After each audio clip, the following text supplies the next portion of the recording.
computer. Alexis, good afternoon. Justin, Matthew, Shahir, Amanda, Mohari, um, Oleg, and a lot of more beautiful names. I hope you're doing great, great. I wish I could just read all the beautiful names here. Today we have a wonderful topic to discuss. So without any further delay, let's go to the topic together. I have already provided for you, my apologies, let me just see if I can. Yeah. If you please go to the course content of your class. Oh, this is the other group. This is advanced database. Oh, sorry, data science. So if you please go here to your content. Yeah, we are going to talk about all of them, Alexis. Do not worry at all. And then you can see there is all in one. Can you please confirm, everybody, if you can see that? Do we have a quiz today? Shahir, imagine what? We have 2 quizzes, not only one, but also 2. Yeah. Okay, lovely. Okay, and then if you go down here, you're gonna see there is one interactive Python notebook. Would you please right click there and download the file?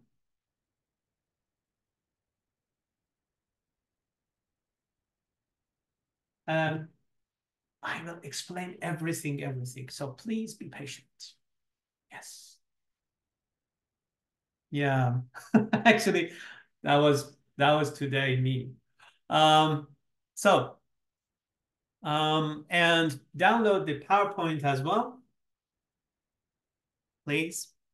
And then there is another image. And I told you before, I will provide a package for you containing all the PowerPoints as well as those interactive Python notebook, Jupyter notebook files before the midterm as well as the final exam. I received questions about the final and midterm, the time, place, if it is online, if it is in person or something. We still are discussing and we try to find all the possibilities.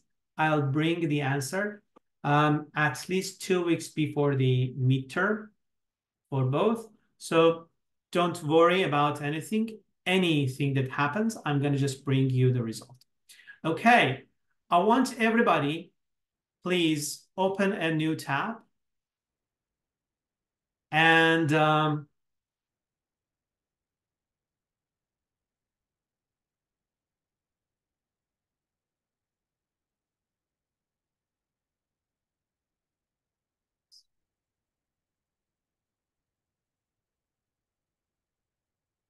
okay.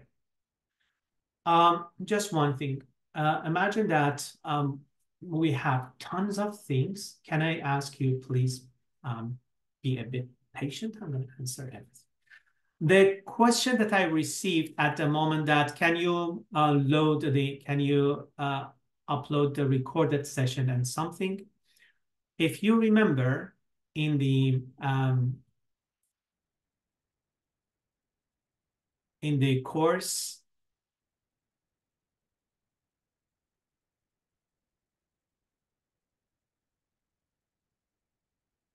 in the announcements, the very first announcement after the welcome, I mentioned that we have a Zoom session and I said I upload everything in this channel, right?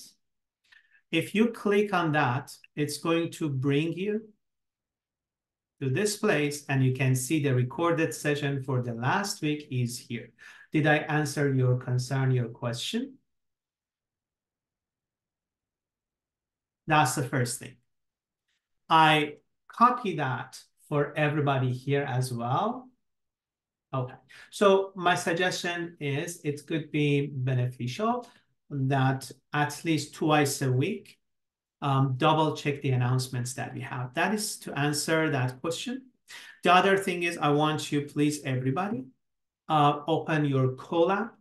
It takes a few seconds for you to log in. You see that here with one of my accounts at Gmail. I have several accounts there for several purposes, educational, buying stuff, and so on. So please log in to one of them.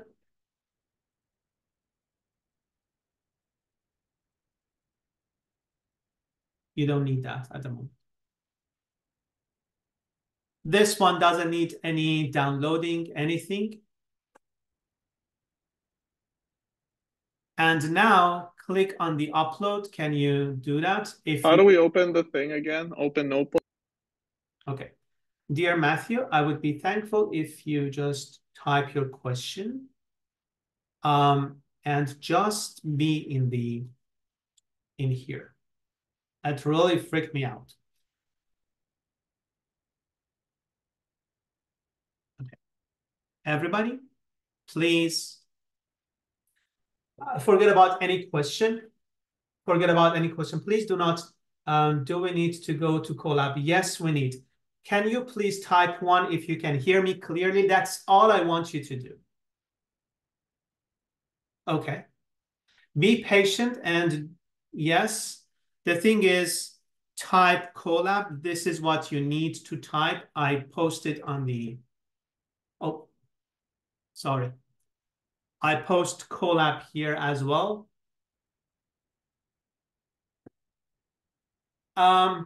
Just I see repetitive questions. Oleg, please be patient. Just follow what I say. Audrey as well. Please just click on there and simply press enter. And if it asks you to log in, please log in with your Google account. When you are done with that, please type 3 this time.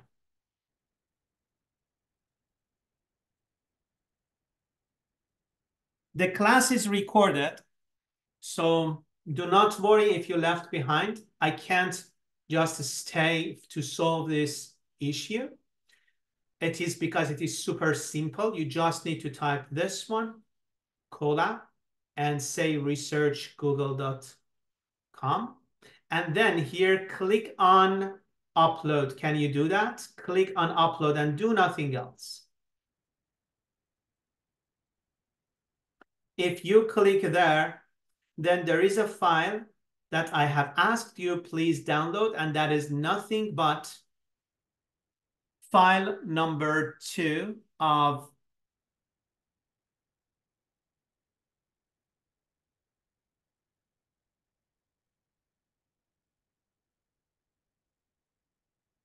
look at this one in George Brown in programming. You already have that file in Python programming all in one. So there is one file, which is this one.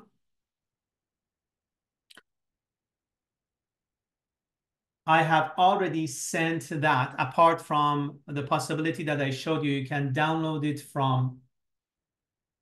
Now you have it.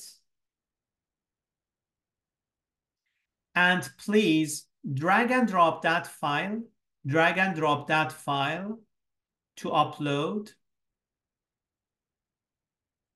And you are going to see this funny picture at the beginning.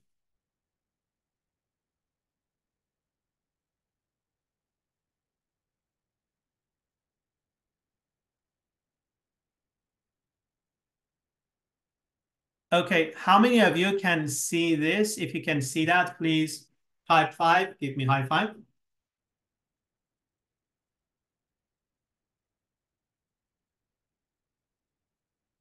Merci.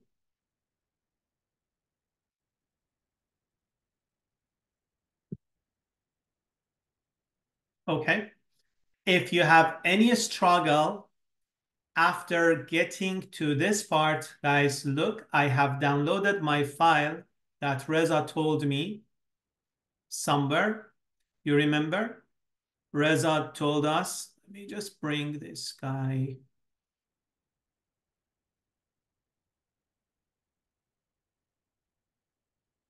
You just need to go to your course outline. You need to a course web page and then to the content to all in one folder. There is one file that is started with number 2, the one that is mentioned here, week number 2, interactive Python file. Please download that one. And when you download it, wherever it is, it should be something like that. You drag and drop it. Again, before this, make sure that you clicked on upload. Then you're going to just drag and drop the file as simple as this here. And it should just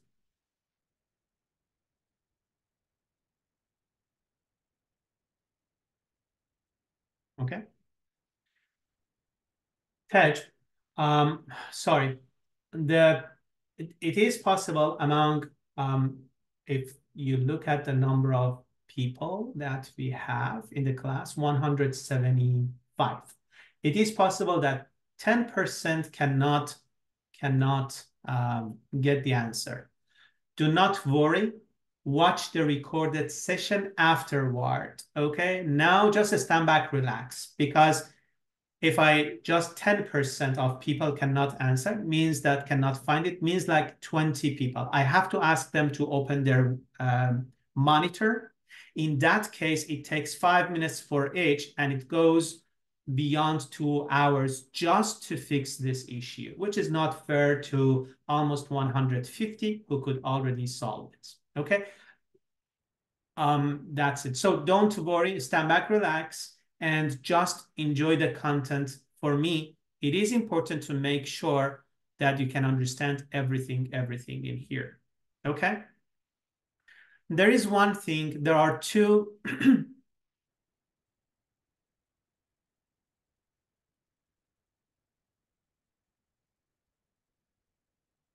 Yeah. The thing is, in these two, I intentionally provided that for you. And this is one of the questions of the, not this one for sure. It started from 1965 with the first language, Fortran. And if it goes to 2022, guys, you can see which language has the most dominant, which language is the most popular language in 2022. Lovely. So for bonus quiz, the intention was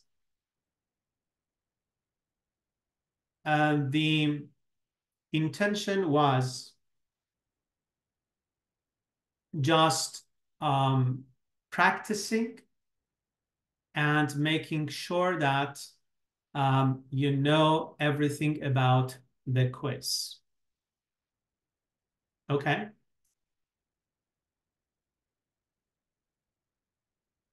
Let's go quickly to the next part.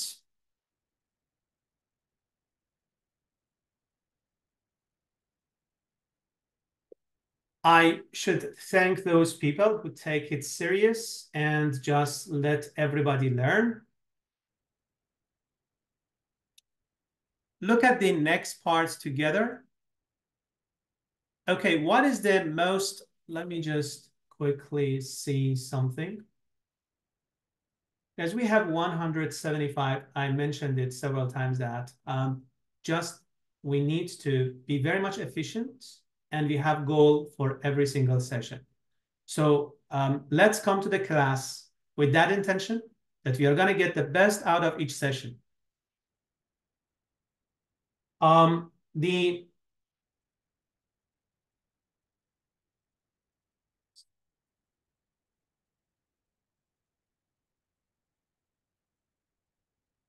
If you remember in the previous session, that's the second question of bonus mark, and I want everybody can achieve 0.5 bonus marks for this. That is why I go through it and I ask you to just pay attention to this one too, please.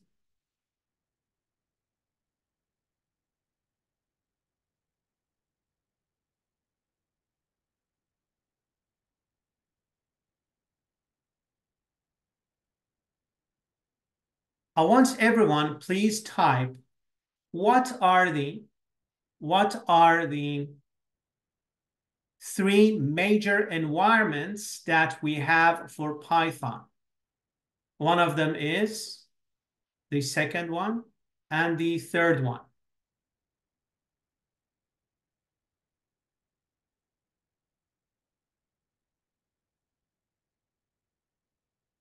I received lots of questions. All of them either will be answered or already announced.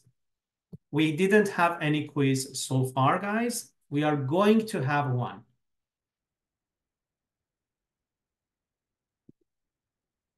Okay.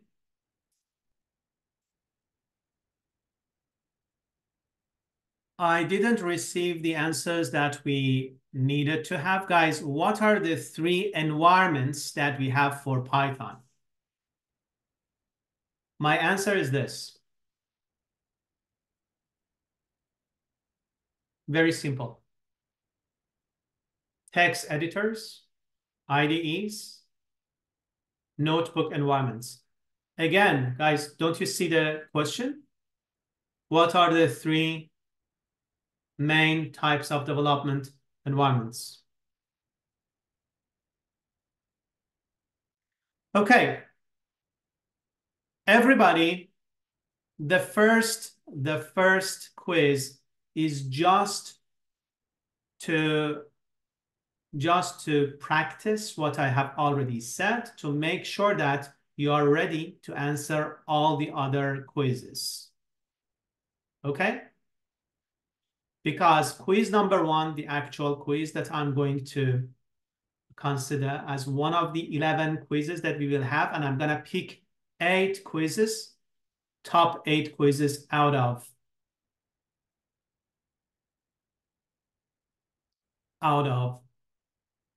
11 would be from this part. Everyone, please go to assessment and then find the quizzes. And you should be able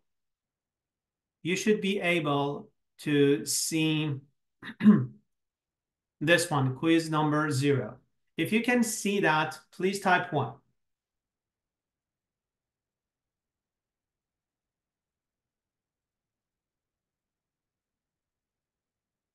Excellent.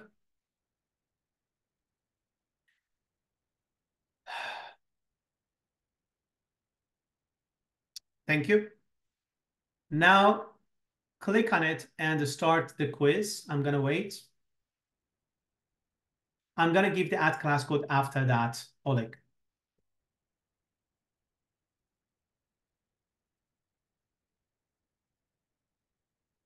Right after that. Please spend a few minutes. Thank you. Is it open book? I cannot understand what our friend said. Please type your question. Oh, sorry.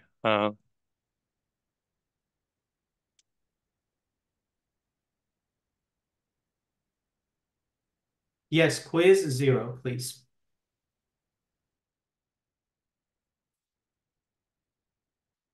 How can I ask you to close your book?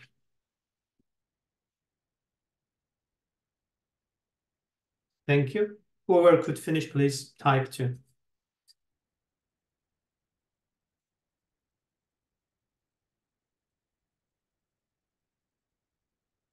Thank you very much.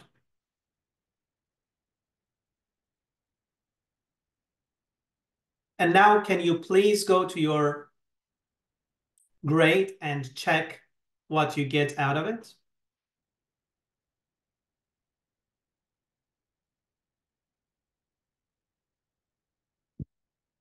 Okay, you don't need to mention. Just tell me if you could get.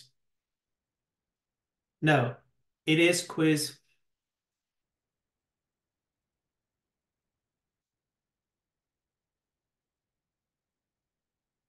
Guys, quiz 00 bonus. Yeah.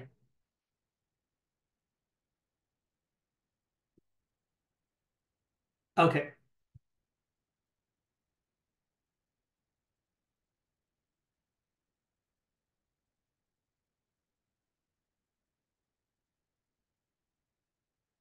Um, before getting any further, FNO0 up. Well, that's very nice of you that you share your grade, but you don't need. After 3:30, you are going to be able to see the next quiz. And you have, as you see, you have a deadline for it till 18th of January, which is going to be Thursday night. I just wanted to make sure everybody can just answer the questions. That's one thing. The other thing is, as I mentioned, we are going to have top 8 quizzes out of 11. So if you miss one quiz or 2 or 3, still you are in good standing. You can just count on the rest of the quizzes. Does that make sense? So I want to check something to answer Audrey's question. Please give me a second.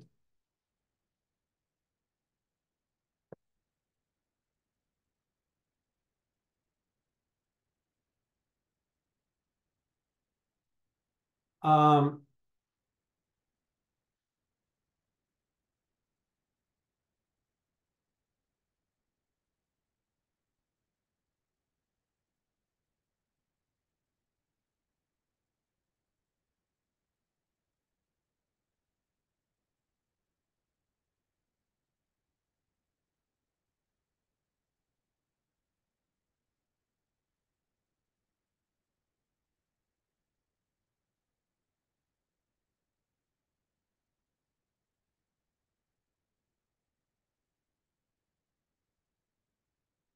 yes, it is open.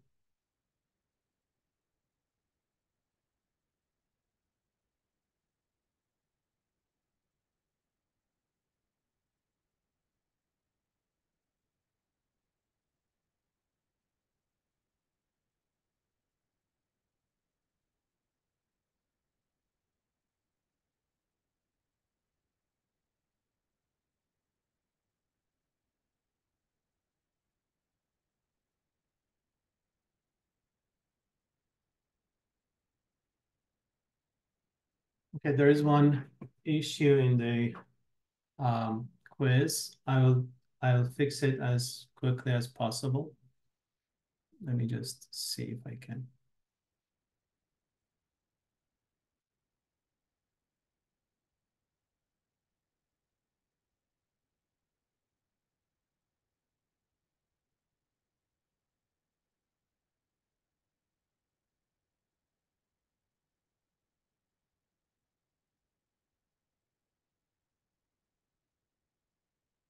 I think that ends now 162 should already be in the.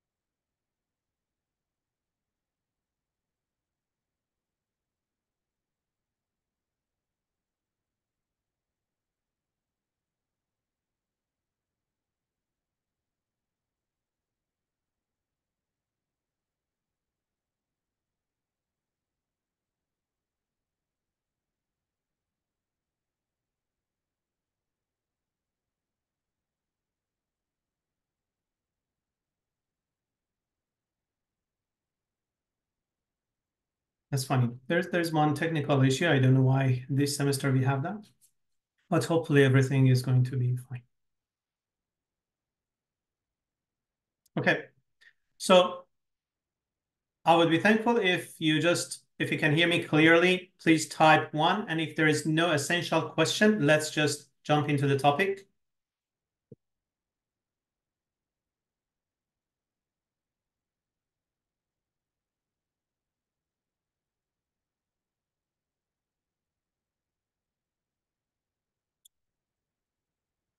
The coding rules that it was mentioned here, and we have one of the questions of the next quiz in this one too.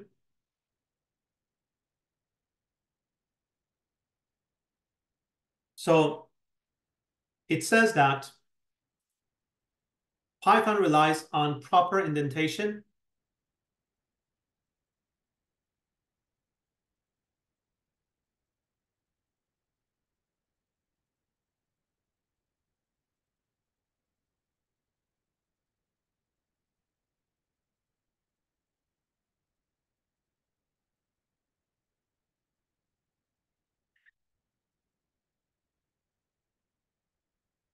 Okay, guys, even if you finished that one, Ethan, with the answer that you got there, I just showed the video. It was based on the resource that I have. There could be other resources. We always rely on the things that we share together here in the class, okay? And that is something that I shared here, and you see it, it mentioned Python, and it is 22, and that's it. And that's a good example.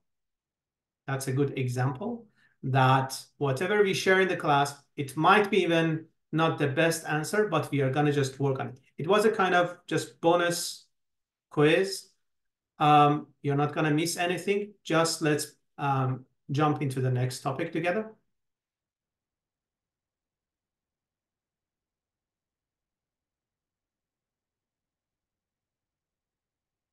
The other thing is, which is important, I hope that you take this one seriously, that the indentation number, the number of spaces that we have as a standard number of spaces in Python is 4. How many spaces we consider as a standard indentation? 1 tab or 4 spaces. Okay, you are ready to go for the quiz. Or one of the questions. We have 3 questions in the next quiz. With implicit continuation, you can divide statements after parentheses, brackets, and so on by saying that everybody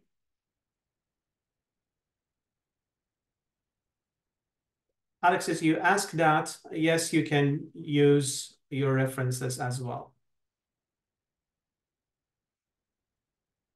The idea is learning. Everybody, please get to this cell and press Shift and Enter together.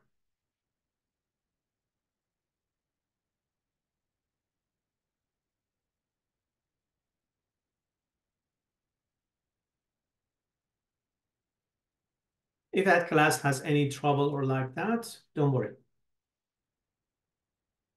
I'm gonna fix it in the final file. Then press Shift plus Enter or click on the Run. Now we have score total 100. We have average score 15. I'm not gonna check the text for a couple of minutes. If I want to answer the questions, then we cannot, just teach even one single topic. In the next one, we are gonna say print, look at here. This is the implicit way. After parentheses, you can break the code into 2 lines, maybe because, for instance, your screen is limited in size and you just want to fit it into the screen that you can see. You don't want to scroll to left and right. So if you run that, you're gonna see it is going to print like that. It is possible to say the slash here after, so this is the explicit, but the beautiful part is the explicit can be used even in the middle of instruction. Look at this one. After str, I just used backslash, and then it's gonna work the same way. If the code does work for you the same way and everything is fine, please type 2.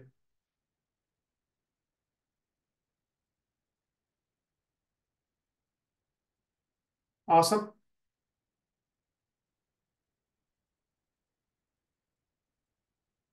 Bravo. Look at the next one, please. It said that use comments. What are the comments? The things that we write for majorly 2 reasons. 1, we want to define what we are doing in our programming. Matthew, you have the code at your end. You can just simply use your own code, okay? I send you the file. You can just simply go there and use that. So we use comments for 2 reasons. First, to explain what we are doing. For instance, why we are using parameter A, parameter B, why we use this function, what are the inputs, what are the outputs, and so on. The next thing is we want to bypass one part of the code which cause error. So these are the 2 parts that two major things that we use comments. Just remember, whenever you are done with the modification of the code, always modify your comments as well. For instance, you said, I use this variable, but you deleted that. Don't forget to delete the comments relevant to that too. Look at this part. Here I mentioned, for instance, this is a tutorial program that illustrates the use of the while and if statement to initialize variables. And then we can even use the comment at the end of the row to explain what we have here. Add a score to total, for example, and so on. Okay, so everyone, please run that. And you need to say 10, 20, 20, for example, and 30. To exit, you need to type 999. And it should be something like this. If everybody could run that, and guys, you yourself, you can scroll up, scroll down. You don't need me to scroll up and scroll down for you. You can do it yourself. Please, after doing this, entering some example numbers, it's going to finish. Then please type 2 if you are done with that.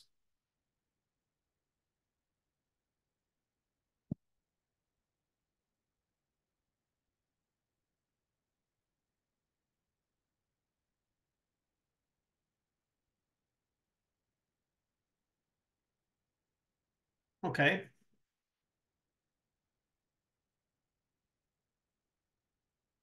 Thank you. Just one thing. Now we get to know each other more, and you know that, guys, for every single second of my class, I have a plan. So I don't want to keep you more than the hours that we have to. But until this moment, because we couldn't finish everything that I needed to finish, we don't have any break. So that is why I'm very grateful for those people that they take it very professionally and act professionally, because I consider all of you and each one of you as my colleagues. So that is why we have a mission, and the mission for this session is finishing not only this part, which is the beginning of defining data types and so on, but testing and debugging, which are very fundamental parts in programming, not only in Python, but all the languages. The thing is, in Python, we have what we call it dynamic data typing. And dynamic data types means you have a chance to change your mind in the middle of coding. By saying that, imagine that I write something like I say A is equal to 10, and I run it. And if after that, I say print A, it's going to say, you know what, Reza, it's still 10. You didn't change anything. And if I say A is equal to Reza for now, and I run it, and I say that, okay, how about now? Print A, or just simply you say A, and it's going to show you now it is changed. It is Reza. This simple thing in most of the languages that they are compiler-based languages is not possible. So in C#, if you change your mind, even if you say var, means that any possible type, next line you cannot say A is equal to Reza. Because after the first line, compiler decided based on the value that you have entered, designates 2 bytes into it, 4 bytes into it, not more. So you cannot change it. No, you should not do, just follow the things you already have them. Everybody, look at this one. First name is Mike. The quantity 1 is 3, and the list price is 19.99. Based on the comments, you can see that the first one is nothing but a string. The second one is integer, and the third one is float. And the interpreter, Python interpreter, will understand all of these values based on the values that you have already entered. What is literal values? I have provided a link for you to read. Technically, when it says that literal integer value or literal string value, let's just read this one. Literals are the raw data that are assigned to variables or constants. So whatever you assign, like in the above example, Mike 3, 1999, they are literal values. It could be string, it could be numerical values, Boolean, or whatever. I have provided 2 links for a wiki link for that for further explanation. You can read it at your convenience. The next thing is there are some regulations that you have to consider before naming any variable. One of them is you cannot start a variable name with numbers in Python. It should start with a letter. It could be a small or capital. Except underscore, you're not allowed to use any other special characters like exclamation mark, question mark, and so on. It is possible to use a combination of small and capital letter. But the thing is, the correct way of using that is what we see here. We have a snake case using underscore. We mostly use that for both methods and variables, but for methods, we start with capital letter, but for variables, we start with small letters. Haskell case is what we mostly use for methods. As you see, it's going to be like get item, set item. And we use something like that, like camel case, which is going to be small letter, then capital letter for the rest. As you see, like begin, building, and so on. So if I ask you in an MCQ question, what are the 3 types of naming variables or methods? What is your answer?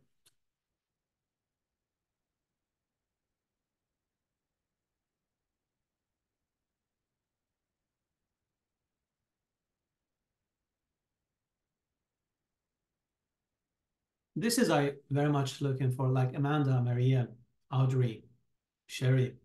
Bravo. Sherry, awesome. Audrey, even you just not only explained, but also you showed how to use it, like, I mean, Pascal, capital P. Awesome. So you already received some of the MCQ quiz that you're going to have pretty soon. Look at this one.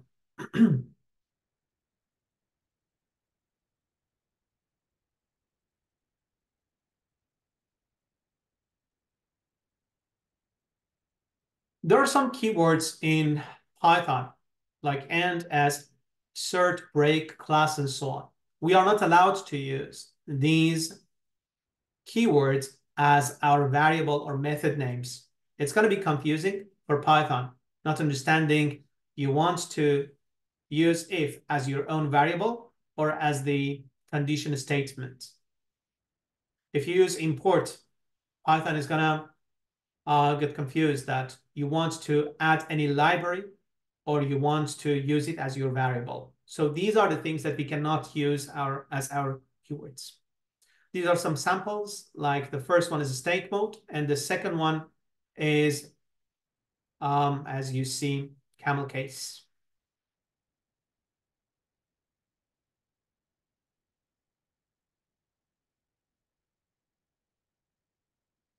The operators, you better know that we use plus for addition. Also, we can use it for concatenation. We have subtraction, multiplication, division, and let's just use them. Guys, everybody, can you see that line that we said 5 plus 4? If yes, please type 9. Excellent. Now shift enter. You see the result. 5 minus 4, 1. Please run it. 5 times 4, 20. 11 divided by 4.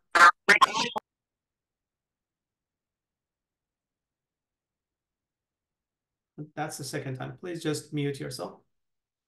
And then 11 divided by 4. What is the difference between 11 divided by 4 and no remainder?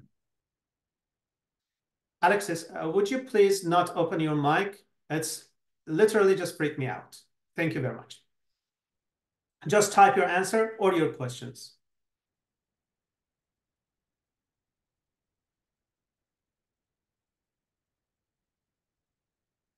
Not a problem. Okay. The thing is 11 divided is going to just give you an integer. And just you see that there is no remainder. Not a problem. And what about the percentage? If anybody can just tell me what is the meaning of percentage here?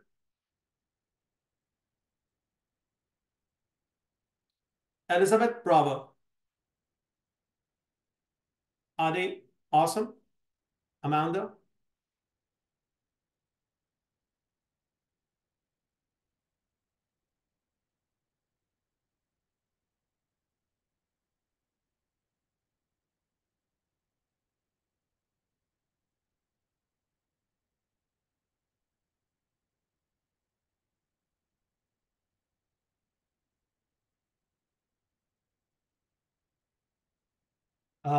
Fernando, I have already muted everybody, so don't worry.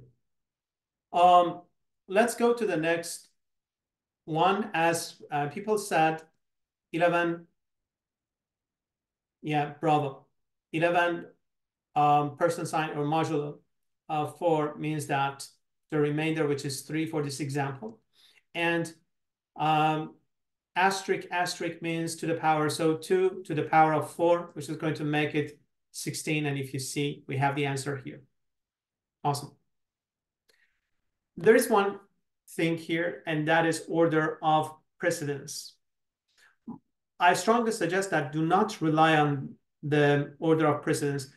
We know that if we see something like 3 plus 4 times 5, what's going to happen? First multiplication would happen. So it's going to be 20 plus 3, 23. But there's a chance that somebody says, you know what? 3 plus 4, 7, 7 multiply 5 is going to be 35. This is not a proper way. Always use parentheses to show what your actual intention was, even if it's going to happen first. I mean, it's going to multiply 4 and 5. Use parentheses for it if it was your intention. Do not rely. At least you sacrifice readability just to have shorter characters in your code, which is not acceptable. We already have that, so please run these two. And then by saying that, we get to arithmetic operators. And if you are here and you see what we are doing, everybody, please type 3.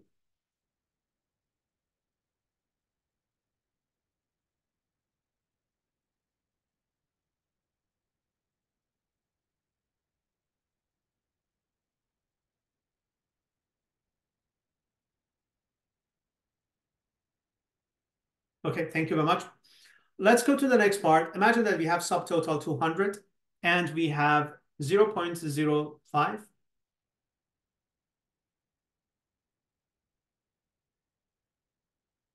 Then we are going to say subtotal multiply tax is going to show you the result for that specific value.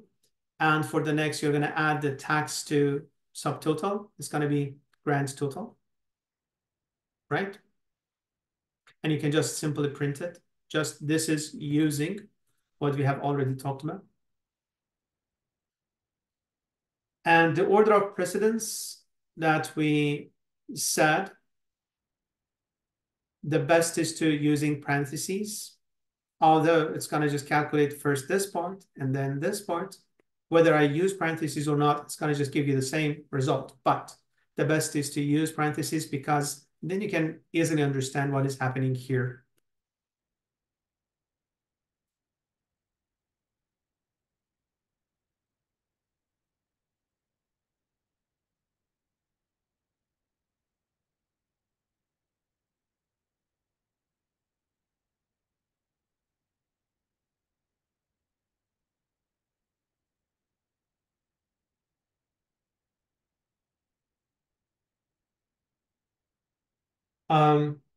Negar, you haven't, very simple. You haven't click on this one. First, you have to click on this, then click on the next one. Then it's going to solve the issue.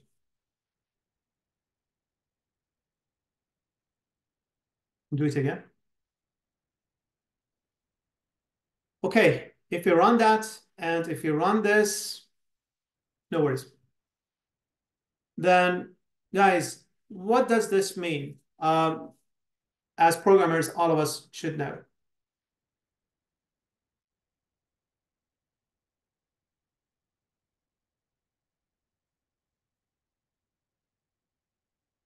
Just somebody explain this one. Excellent.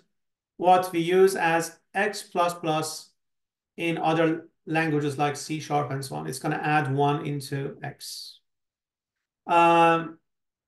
C1, C plus equal to. Plus should be first. Yes. That's up. The thing is, that is something that programmers are very much familiar, but mathematicians are not a problem. Mathematicians are going to say, hey, it's not possible. So equal sign in most of the languages that we know, they means assignments, not equal. If you have equal, then it means, okay, look at this one, guys. It's very classy, saying that whatever we have in X plus 1 into it. Everybody can relate to that? Okay. If that is the case, well, Sherry, the last one is not acceptable in Python. It's something that we can use it in C#, Java, C, C++, and so on, but not. Yeah. But for this one, we mostly, this is how computer interpret it. We say that whatever we have in X, add 1 into it. Okay? Awesome. This is very classic. And programmers, developers, they use it this way. Well, this one does the same thing, guys. These are the same actor. This does the same thing, but hey, if you have a chance to choose this one, why not that? Okay. So we call them compound operators, right? The thing is, here we have counter. We say counter equal counter plus 1. So this is going to make counter equal to 1. And then the next one,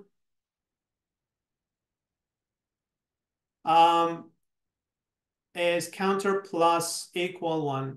Ali, for your information, actually, I borrowed it from one English website. That's funny. I found it there. So I was like, hey, nice. Let me just borrow that. So look at this one. Here, the counter would be 2. And this one, it says score total equal to 0. And what's going to happen here? Total in this score total is going to be 70.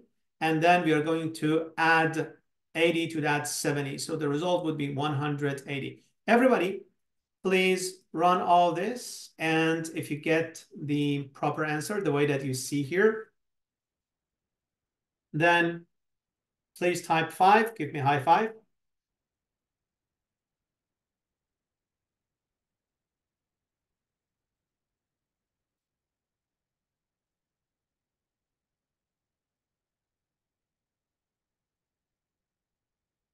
Okay, let me show you one thing, guys. If you see here, there is one PowerPoint number 2. Okay. Can I have your kind attention, please? And if you go through all these topics that we have covered, like this, but this is a PowerPoint version of it. This is good to review just when you are on a train or something. But there is no way that we can finish all these slides in 2 hours. And that is why I spent a good amount of time to convert them all, to bring the screenshots and all these examples into a Jupyter Python notebook that's going to be practical, and we can just cover them all in 2 hours. That's the reason that we use Jupyter Notebook in Colab. Now let's go to the working with the strings. Look at this one. We have first name, we have last name, and imagine that we want to, for instance, add them together in future examples that you will see. Guys, if you look at closely, I zoom in, you see that we have, my apologies, we have two double quotes here, 2 single quotes here, and you can just play around. This is an empty string, and this is, well, something with a space. It's not a problem when you want to have a string. But is it possible to use something like this? Say, Reza, start with double quote and finish with single quote. Definitely no. If you run that, it's going to give you error, right? The next thing is how to join these things together. Look, the first example, let's go here. Last name plus comma, space, then first name. Oh, I didn't run that. That's what happened. Then you're going to see it's going to be Smith, comma, Ba, and we have the answer. One of the best practices is using formats. If you say F, curly braces, it is pretty like C#, modern languages. You can simply replace these variables, and you don't need to mention that comma, space, whatever you have inside here. If they are representing variables, it's going to just replace this. And the rest of the things will be like that. Yeah, formats. So please try that one. And then name is going to be like, yeah.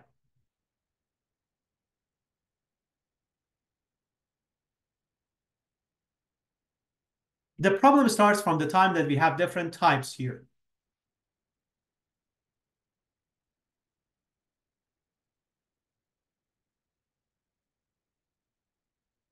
Simon, if you see the example that we had here, look at this one. It is possible to use double quote. It is possible to use single quote. But what is not acceptable is mixing these two together. Did I answer your question?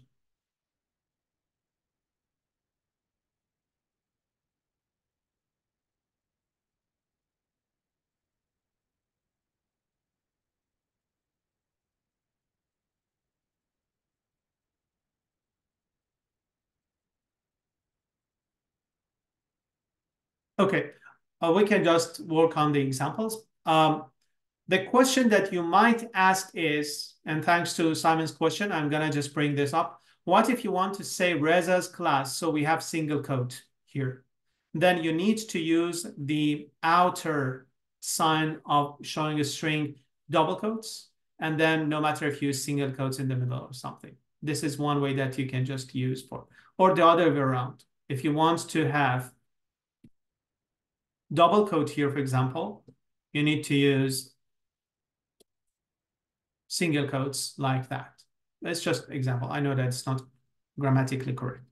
But the thing is, the problem arises the time that you have something like a string and you want to mix it with something like integers. So everybody, again, try these two. And after that, let's just say we have name, we have age, and we are going to add name plus is plus stir age. If you do not use stir, stands for string, then it's going to just raise error. Uncomment this line, and you're gonna see it's gonna give you error. Huh? And the reason for that is it says that can only concatenate stir and not integers to stir. I commented again.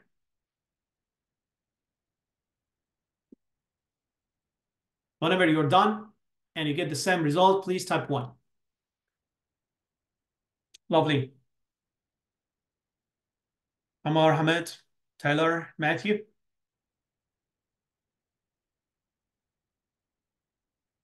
That is another solution.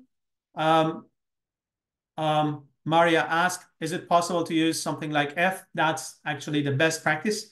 If you go to the next example, you can see, you can say name is age, year old, and the conversion happens automatically and you do not need to say stir at all, right? Did I answer your question, Maria?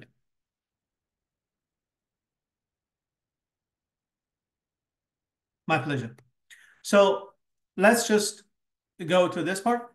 These are the things that because Python is built on top of C, C++, we have the same things like \n, \t for tab, \r, and so on and so forth. If you want to use, that's another trick that you can use.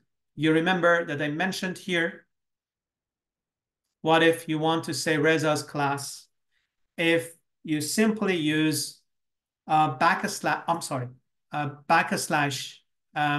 double quote, it's going to just consider that, or backslash single quote. It means that whatever happens after that, do not consider it as the sign of string. Just type it simply. Huh? And if I just mention here, show me the name, it's going to say Reza's class. So these are escape sequences, escape characters. And you can see here,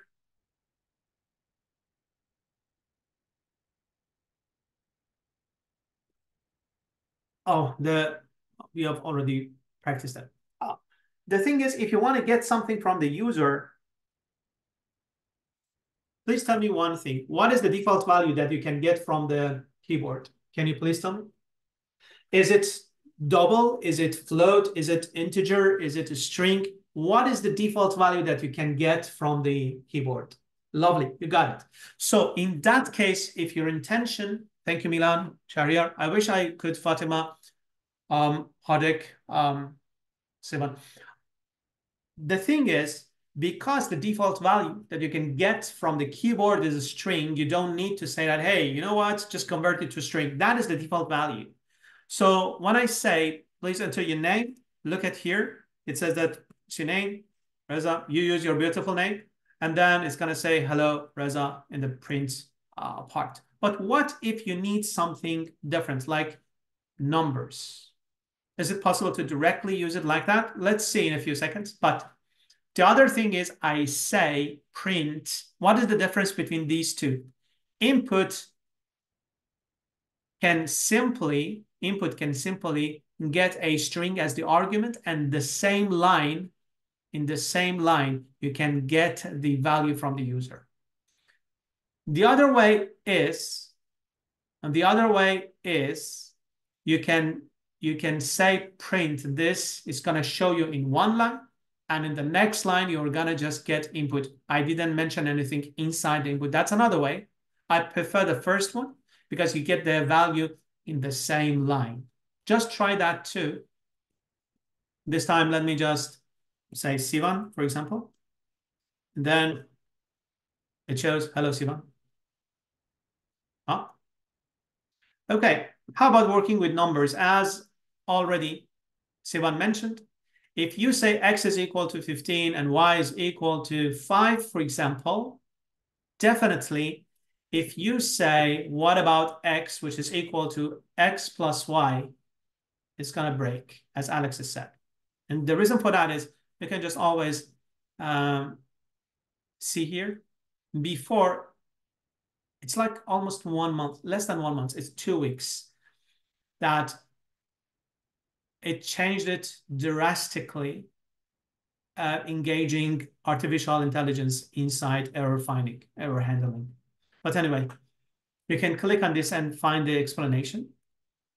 The thing is, if you want to add these two, you either need to convert this guy into a string if you want to show 155, not 155, 155 string. Or you need to convert this one to an integer, then adding these two numbers would result in 20, right? So let's just do it and see the result. There we go. You have the answer. My apologies that I ask you once in a while. I want to make sure that everybody's on the same page. If you have done everything so far and you're almost in here, please type 3.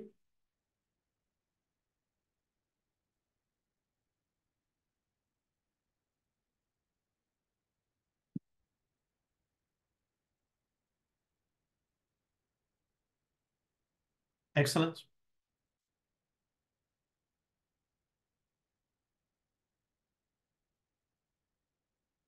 Okay. The next thing that we're going to have is, yes, we're going to get 10 in this line. We ask the user to enter something, but because the default value, as you mentioned, for the keyboard default is what? String. If you run that, it's going to show you error. While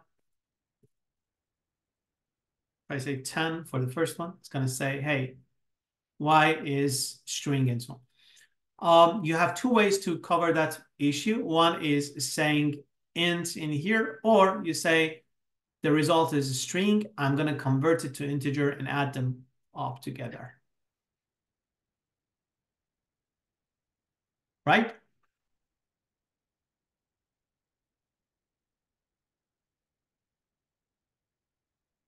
This is something that Sivan suggested a few seconds ago. You can say either first get a value, then convert it to integer and replace it, overwrite it. Now inside quantity, it's going to be just integer value of the quantity. Or you can simply say, whatever you get in the input, convert it directly into integer and then place it inside quantity. Does that make sense? Okay, the next one is not converting to integer. For instance, you have a decimal point, you have precisions like 2.34. In that case, integer doesn't work. We need something with more flexible values. We use float. So simply, let's just run that one. If I say 3.73, it's gonna stay inside price. So you can simply say print price, or if you just simply say price, it's gonna show you the value, right? And you can just combine these two lines by saying that convert it to float, whatever you get in the input command. Huh? One of the problems that we face in languages like Python, in a kind of extreme form, we have that problem in other modern languages like C# too. If you say divide two numbers, they're going to show you lots of decimal points, and sometimes they are not correct. So the best is to round them. For instance, if you want to use just 4 decimal points, just say round it to 4 digits. How we're going to do that? Look at this one, for example. We have lots of, and the last digits are not accurate. We are going to see examples. So if I run that, 150 divided by 5.875, it's going to give you 25.53191, and the list goes on. But now I just say, show me just 2 precisions out of it. I use round method, and it's going to just round it to 25.53, right? Okay. The next is it possible to just use it directly? Yes, it is possible. Just the value that you want to round instead of assigning it to something. I personally prefer this approach, that everybody can understand what you're doing. This is the division, and then this is rounding. It is easier to read, but it is possible to do it this way too. And after that, we get to testing and debugging. It's a brand new topic. So everyone, if everything is super clear so far, please give me another high five, type 5. Excellent. Lovely.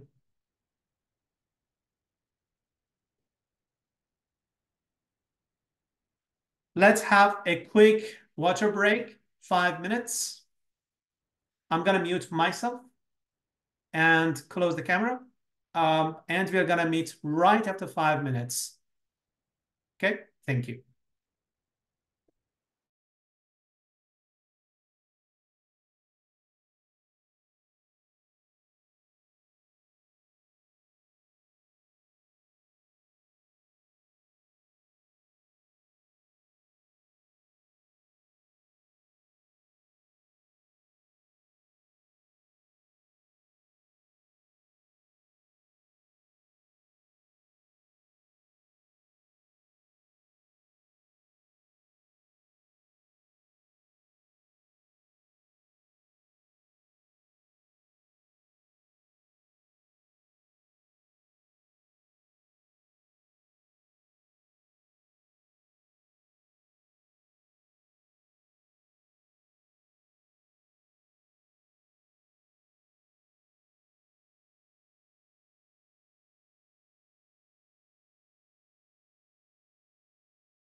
Okay, can you please just confirm if you can hear me? Please type 1.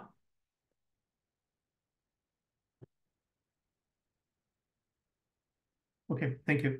Technically, I didn't want to give any break, but I wanted to make sure I can fix the issue that you faced. Can you please check your bonus mark, quiz bonus mark, and see if it is already published? Awesome, bravo.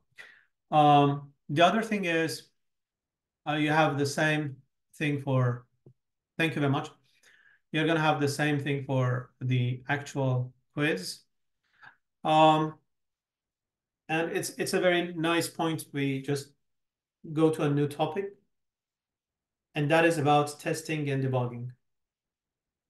I remember my professor in software engineering told us that programming, developing is a kind of constructive job, while testing is a deconstructive process. That is why whenever we want to test our application, we hire a totally different crews, different group to test our application. Why? Well, one question that I want to consider before we jump into the topic is the difference between debugging and testing. What could be your initial guess? What is the difference between debugging and testing? Can anybody please tell me? Just type your answer.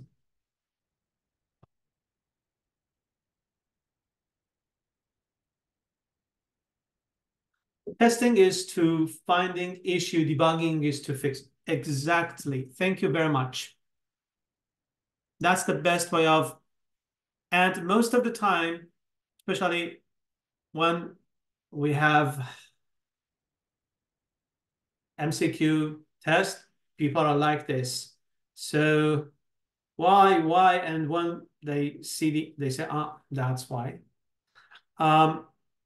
So the goal of testing is to find errors, while the goal of debugging is to fix the errors that we have found, right?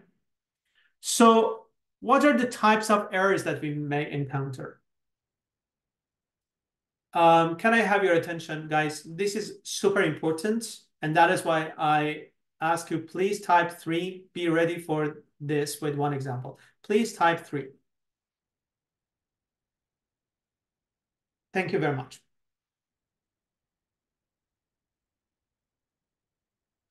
Okay, can I have your attention? One of them is syntax error. What is syntax error? Very simple. If you're typing something like code inside C#, if you forget semicolon at the end of the line.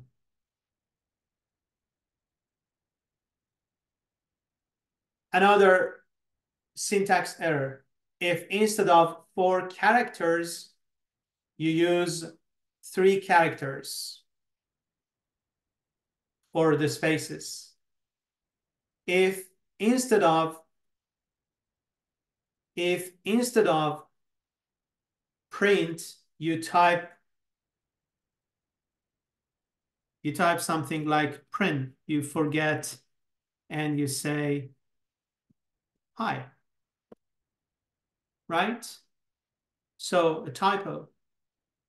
Or in defining a method or function, you forget to put double quote, to put colon at the end of the definition of the method, right?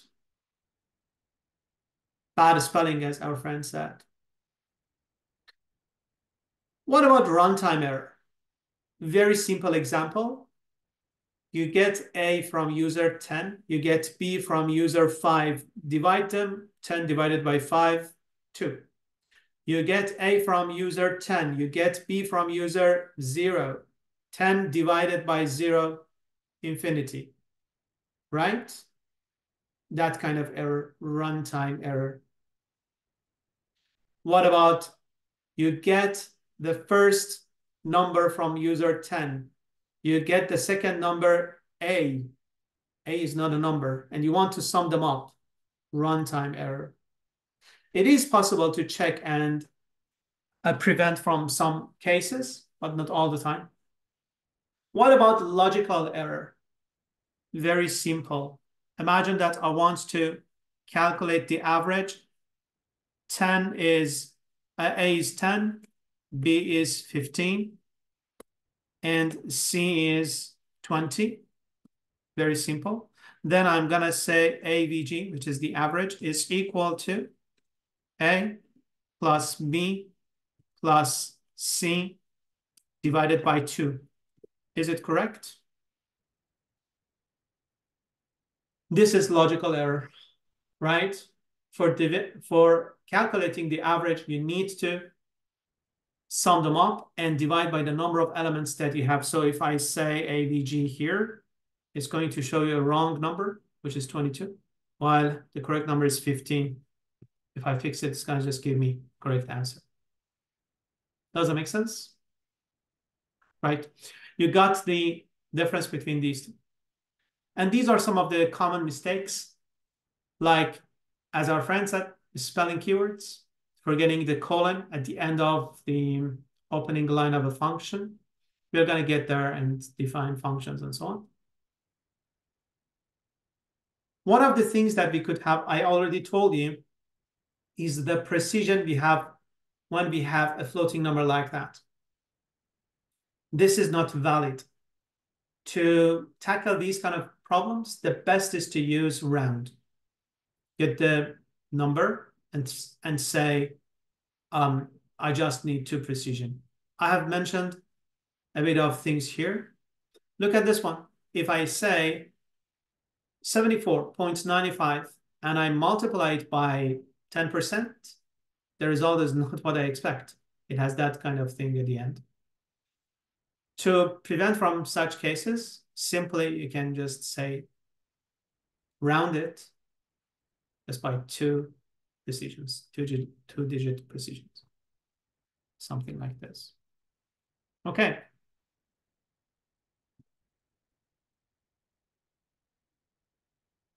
How about testing phase? Guys, this is what I told you.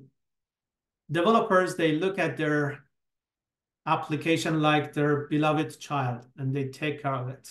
This is how you treat. You don't want to, for instance, when I say, okay, calculate the average, you're going to say 10, 20, 30. You're not going to say 10 John Smith. Hey, they're not numbers. Yes, they're not numbers, but you have to try all the possibilities to see how you're going to treat your program, how you're going to treat those kind of situations in your program. That is why testing is something like that. Okay? So they are totally different groups that they take care of the testing. And what you're going to do with testing, first, we have a main part. And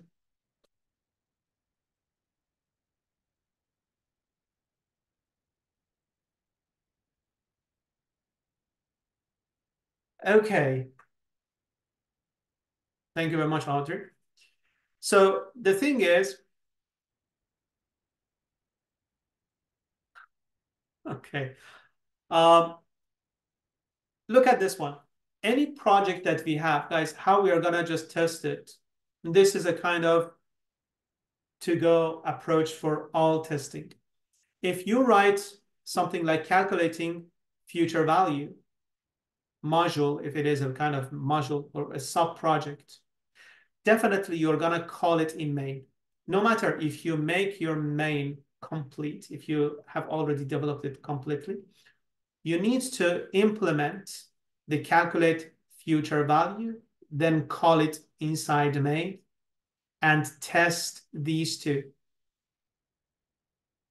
One kind of faster approach is you finish implementing calculate future value module and just finish the part that you have in main and you call that method or submodule. Does that make sense? That's going to be first phase. The second phase, you do the same thing, implement get float part. and then complete your main the way that it can call get float, and then test it again. Do the same thing in test part number 3 to implement get int completely, and then just call it inside main. It's going to be, guys, how many steps did we get into? Would you please tell me so far? Lovely, Sherry, bravo. Excellent. First, calculate future value and part of main. Second, the other part of main and get float.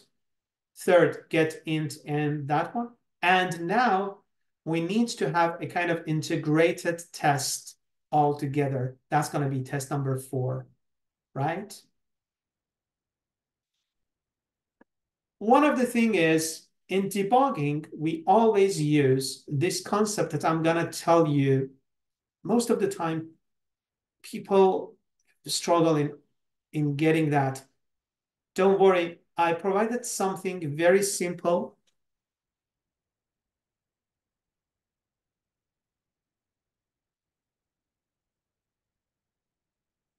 You already have that. There are cases that you want to go line by line in your program. You're in line number 1, for example, here, the mouse pointer, where the mouse pointer is. Then you go to the next line, then you go to the next line, then you go to the next line, and now there's a function call. Everybody could follow so far? I ran the code line by line all the way to func1. That's a function call. I call function1.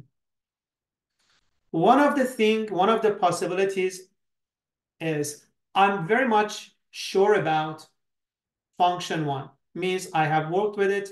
I used it in several occasions. 100% correct. No need to check it.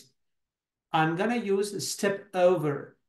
Means just go get the result, come back to this line. Does that make sense? I repeat it. I go step into all the way to func number 1. And because I'm 100% sure about it, I just say step over, means go there, get the result, and come back and get to the next line. If it is super clear, please give me another high five, type 5.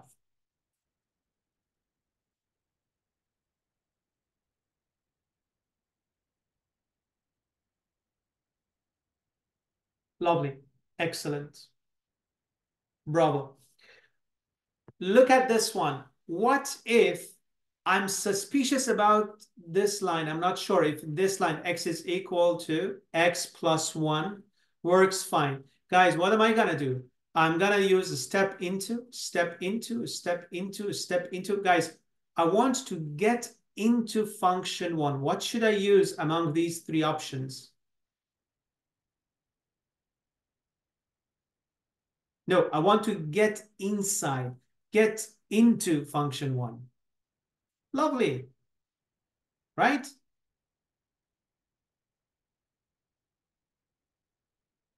I'm sorry if I mentioned it wrongly. I wanted to say, what if I want to get inside function 1 and trace the rest of the code to make sure, as most of you said already, step into. I want to get inside function 1. So now step into, I'm here. Then I go to the next line. To go to the next line, what should I do? Step into, right? Everybody is happy with that? Okay. Lovely. You got the point. Let's just say we get to the line that it says x is equal to x plus 1. We get to the line which said x is equal to x plus 1. My question for you guys. In this line, I found the mistake and I don't want to go to the rest of the code. I mean, line by line. Just quickly go and execute and go to the line after function call. I repeat it. I found the things that I wanted to discover. I want to run the rest of the code quickly and get out to this line. What should I use? Lovely. Self-descriptive. Step out. Does that make sense? Everyone? Excellent. Lovely. Next question. What if I found this problem, but still I'm suspicious? Maybe the problem is in this line, or maybe it is in this line. So what should I use to continue to keep moving line by line? If I want to.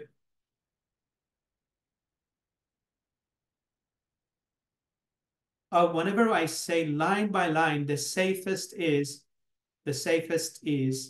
step into. Go to this one, go to this line, step into this line, step into this line. And when we are at the end of function, it's going to go to this line. Does that make sense?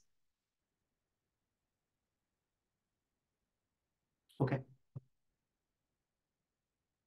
If you're ready, everybody, don't worry. If you're ready, everybody, please type 1. And I'm going to quickly explain. This is super important. And most of people, they graduate bachelor degree and they do not have any clear understanding of this part. So if you get it, it's a big, big step in development. And we have it in Java, the same concept in C#, the same concept everywhere in all the languages. We have something like you can see a step in or a step into. I want to check every single line because there is no function call here.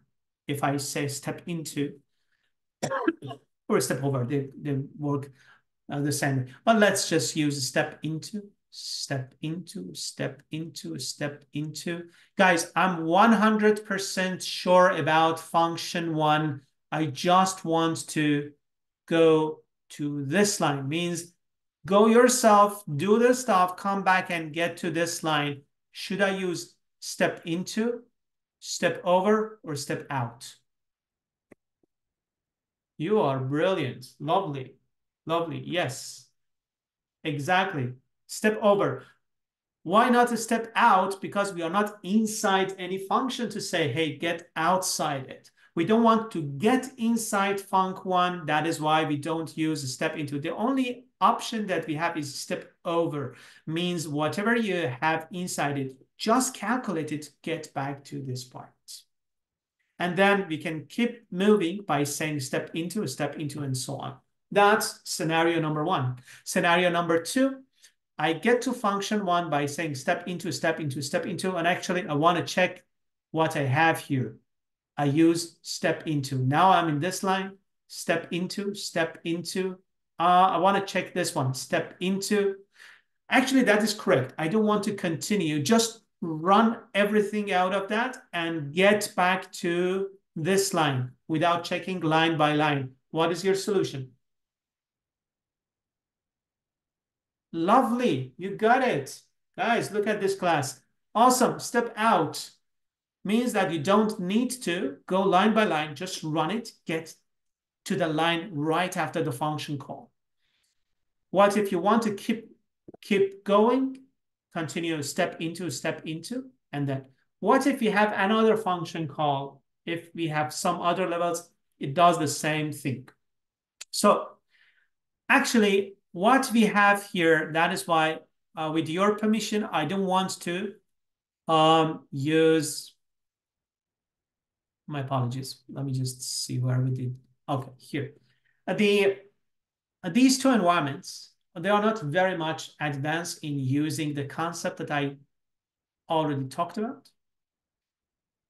Ideally, and Colab are not very much great to use these kind of things because Colab actually, technically, you have already steps split it into different cells. So it doesn't that much make sense. Mostly we use it for some environments that we have IDEs. For doing that, if any one of you has PyCharm, please click on PyCharm.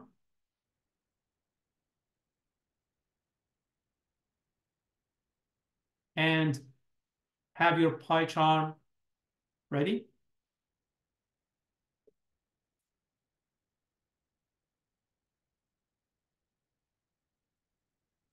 If you don't have, don't worry, just stand back, relax, and enjoy the presentation, the rest, and your friends' participation. But for those who already have that, if you please go to this, you're going to see I have provided something in here. The last block of the code.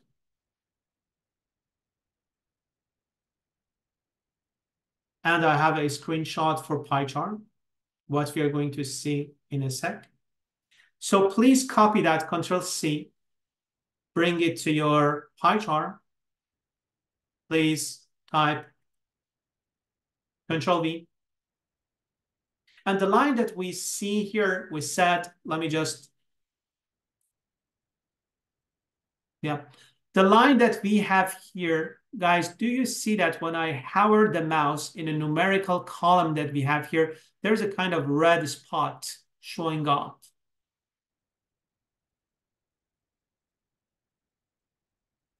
Right? Thank you very much, Sherry. Lovely. So can you please click on line number 2? What happens is it tells I'm going to run the code all the way to that line without any debugging phase. Means I'm sure, actually we started from the scratch, but means that I'm gonna run the code all the way to this part. And then let's see what we can do after that. On top of the code, you can see that there is one debug sign. It's a bug, beautiful bug sign. And there is one run. If you use run, it's not going to take care of the debugging steps. We want to use debug. So please click on that one. It takes a few seconds, and it's going to bring you to this line. Those friends that they have PyCharm and can see that lamp bulb plus this line, and you can see everything. Please click on console. Do you see almost similar thing? If yes, please type 1.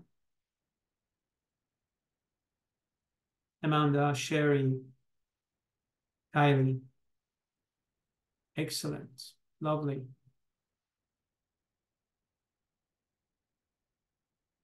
Excellent. Can you please hover the mouse here? You see here it says that step over, step into, and step out. Do you see these 3 ones? Very much, the signs are very much vivid and self-descriptive.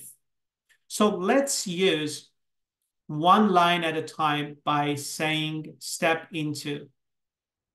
If you have keyboard with F keys, you see, do we have any keyboard without? Yeah. So you can see that simply you can press step into. Now I call that function. It got into this one, guys. Click on console to see the result. Intentionally, I mentioned one print A. I get into that line. You see A is printed. I'm done with that. I print A here. And look at this one. Imagine that I do not want to go line by line. I want to go right after this line. What should I use among these guys? Tell me. I want to run all the codes in one shot. Yes, all the codes in that, exactly as you said. I say step out and you see A and B are printed. And if you hover the mouse here, you see that foo is, and I'm going to go to the next line, foo is going to just show you, yes, it has a high here too. Now I go to the next, guys, to the next, what do we call it? function call, which is bar. Bar as we pass high as a variable, as an argument for this one. I go inside that. And then I go to the next line. Look at this one. Guys, if I use a step in, it's going to get to these lines one at a time. You might say that, Reza, I don't trust. Let's just do it. Sure. Now I'm here. This is familiar. Let's just say step out. Look at this one. A, B, C, A, B, A, B, C, A, B. I just ran all the code by saying step out. Now I am here. I go to the next line. I go to the next line. I go to the next line. You see a step over and a step in are doing the same job because we don't have any other function call. In a minute, I'm going to show you the difference between these two once again to make sure. And then I get to the next line. EF is printed, returning T.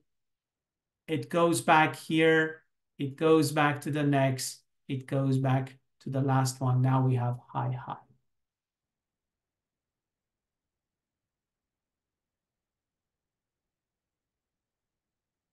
Here is the C because we called it 2 times. Okay, do it at your convenience. You're gonna, yeah. Once again, I'm gonna stop this one. This time I'm gonna use more out or over. I run it once again. I'm sorry why I did that. I use that debug. I'm here in this line. I go to this, but that is something that we checked it. Let's get out of that line by saying step out. It prints A, B, as you see, and it goes there. I go to the next line. It says high is there too. Guys, if I get to this, for the next one, I'm gonna go step over. Look at this one. I'm not gonna get inside, guys. You see that we have A and B. If I say step over for this one, it is going to suddenly print all those things. Look at this one, A and B, and it gets to the next line. Does that make sense? And step over again, step over. Now we have E and F, and step over returns here. You can just either use this one or this one. Is it almost clear for you? If you got 50% or more, please type 5.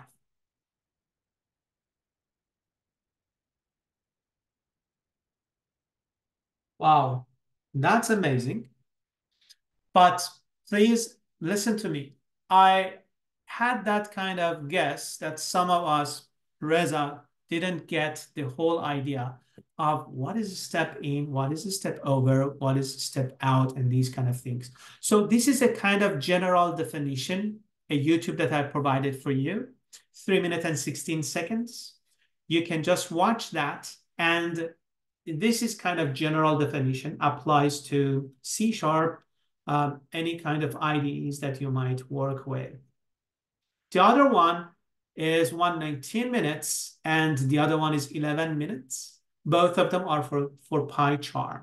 And for ideally, for anyone who wants to just get to know about ideally as well, practically work with this, you're not going to enjoy it very much compared to what we worked in PyCharm. It's very primitive, very basics. PyCharm is very well, guys, no need to explain that, JetBeans, right? And the last one is very nice, neat, brief definition that I found in Stack Overflow. So I thought that not a bad idea. What is a step into? What is a step over? And what is a step out? And by saying that, technically, I could finish everything that I wanted to explain for today. I do appreciate that you helped me to finish the content the way that we could finish all the possible topics. Just give me a second because I have already covered that one. Before we say goodbye, let me stop recording.